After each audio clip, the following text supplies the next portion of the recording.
work when people be new to a channel. I don't know what it's going to be called yet.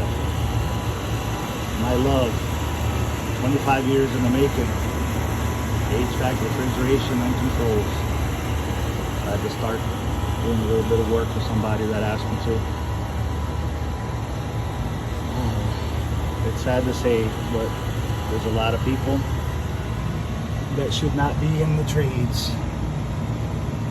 Got about a 5-degree temperature drop across the filter dryer. Of course, I got a leak on the oil equalization line on these tandems.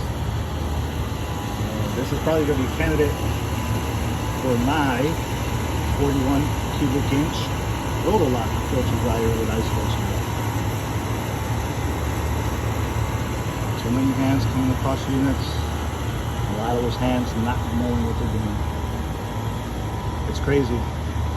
You know, I spent 21 years in the union out of 25 years in the trade. And both across union and non-union, I understand the skilled trades are suffering. But we are accepting the worst. The worst. It's a fine shame too. I have so much respect for the industry. Not everybody can do this. I mean, that's like somebody wanted to be an ex-chef or a sous chef and don't know how to cook. It's not going to work out for you, man. Put the gauges down and let the unit go. Stop holding hostage.